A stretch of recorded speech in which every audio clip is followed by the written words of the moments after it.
Hey guys, today we are going to go over volume of 3D shapes. But before I can get into volume of 3D shapes, I actually need to go over the 2D shapes because we're going to be using these. I did leave papers for you guys to have the exact same one I'm working on. So if you are not currently holding that paper, pause this video and ask whatever sub is in the room to give you the paper because you need this paper. That way you can take the notes. So quickly we'll go over the different shapes just as kind of a refresher and the area of each one. So this is a square, and we find the area of it with base times height. This is a rectangle,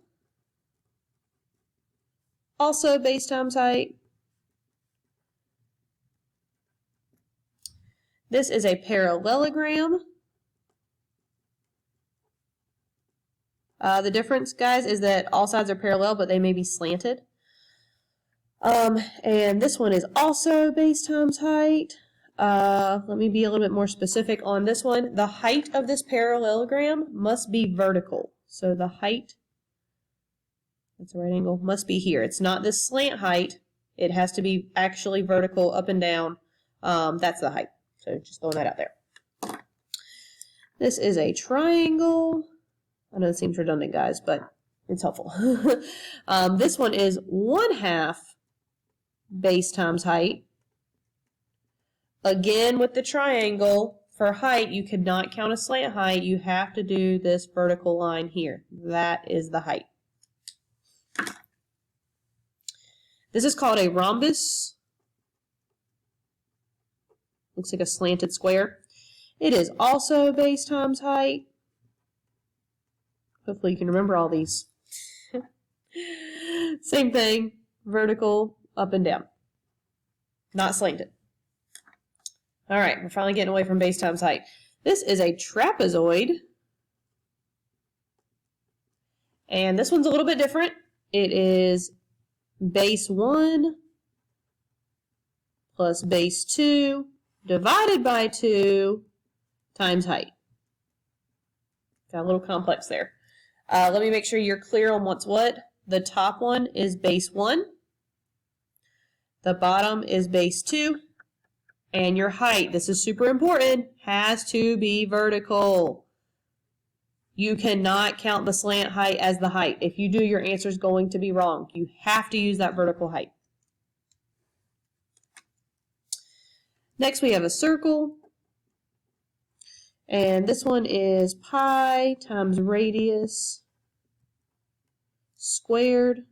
You don't really need the parentheses, but squared. Another way is pi r squared. That way you know what it stands for. And a radius is simply the center of the circle to the outside. That's a radius. In case you forgot, a whole thing is a diameter. Now the last one's a little bit different. You don't see this very often, but just in case you do, I want to expose you to it. This particular shape is a hexagon. It has 6 sides, but that's not what's important. This one is actually anything with 5 or more sides. So if it is a pentagon, hexagon, septagon, octagon, nonagon, decagon, dodecagon, 11gon, 20gon, whatever you run into, you usually don't run into anything larger than an octagon. But whatever you run into, 5 sides or more, that's why I put 5 plus, so pentagon and up, you would use this formula.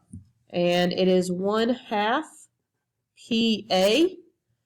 P is perimeter. And remember, perimeter is the distance around a figure. And A is apothem. There's a new word. An apothem looks similar to a radius, but it is not. With an apothem, it comes from the center. What is specific about it is it must meet an opposite side, or one of the sides. It must split that side in half, and it must form a right angle. All of these must be true to be an apothem. I'll label it A. If it meets at a corner, it is not an apothem. If it does not split the side in half, it is not an apothem. And if it does not make a right angle, it is not an apothem. So being an apothem has very particular rules, and you must follow these rules in order to do this. Like I said, you very, very, very rarely see one of these, but it can happen. Okay, these are all of the 2D shapes. Like I said, we're doing volume, which is 3D shapes, but I will show you why you're going to need these. So make sure you have all of these down. And the second paper you should grab is the volume paper. So you should have 2 papers today. The sub has both. Make sure you have both. I went ahead and named all of your figures for you. So we're just going to go over the volume for them. This is a prism. More particular, this is a pentagonal prism. The reason it's a pentagonal prism is because the base has 5 sides. Now there is something I should tell you. It does not matter which side the shape is sitting on. If it is sitting on the pentagon, or this could have been going side to side and sitting on a rectangle, it would not change the fact that this is a pentagonal prism. So if you think about it, when you're standing up, your feet are the things touching the ground. If you lay down on your back does not become your feet. Your body parts don't change because you change direction. The same thing with this shape. Just because the shape changes direction and faces a different way does not change what the shape is. So even if it's not sitting on the base, it's still a pentagonal prism. It's because the base is a pentagon. So if I had a triangular prism or a square prism or a rectangular prism or an octagonal prism, it does not matter what type of prism I have. You name it by its base, and they all use the same formula. The formula for a prism is area of base times height. So this is why you needed the 2D shapes. The base of this is a pentagon. I would need to find the area of the pentagon and then times it by the height of the whole prism. This is why this was important. If the base was a triangle, I would need to find the area of the triangle and times it by the height of the whole prism. So it's important that you are able to recognize the base of a figure, which is why I need you to understand it doesn't matter what side it's sitting on. The base is still the base. It doesn't have to be sitting on the base. For a cylinder, same thing. So a cylinder is kind of in the shape of a can. If you picture a can, like a soup can, sitting up, the base is a circle. If you knock your can over, it's still a cylinder. It didn't change shapes because it fell over. Now that it's laying on this side instead of the circle, so your bases will not change. Cylinders are always circles no matter what, so we don't have this problem. Volume of a circle is pi times radius squared times h. So if you forget, r is radius, h is height. So when you're doing a cylinder, the radius is here, and the height is here. Sorry, my lights just cut out. Give me a second. There they go. Next, we have a pyramid. Again, pyramids come in with different bases. I can have a square pyramid. I can have a triangular pyramid. I can have a hexagonal pyramid. The base changes. Now, normally pyramids do sit on their base, but if I was to knock it over and it wasn't sitting on the base, that would not change the fact that it's still a pyramid. Something I also need to let you know is there is no such thing as a rectangular pyramid. Rectangular pyramids do not exist. If the bottom looks like a rectangle, it is actually a square. It is impossible to have a rectangular pyramid. I need you to trust me on this. If we were in class, I'd go through the whole thing and show you why, but I have limited on this video.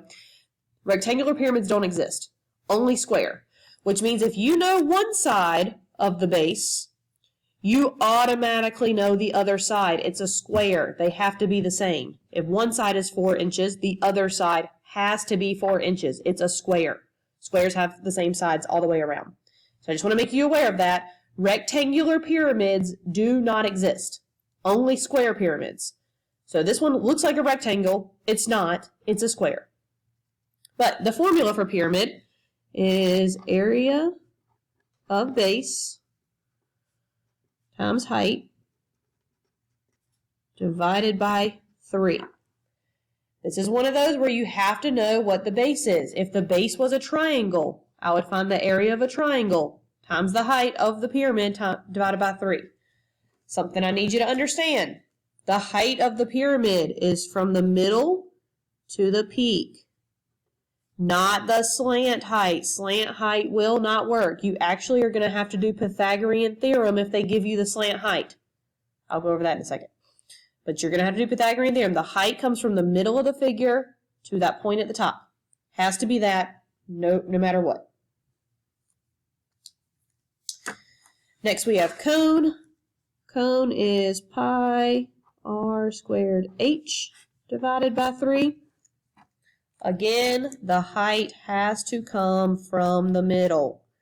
If your height is slanted, if they give you this number over here, you're going to have to do Pythagorean theorem. You're not going to be able to just do the height.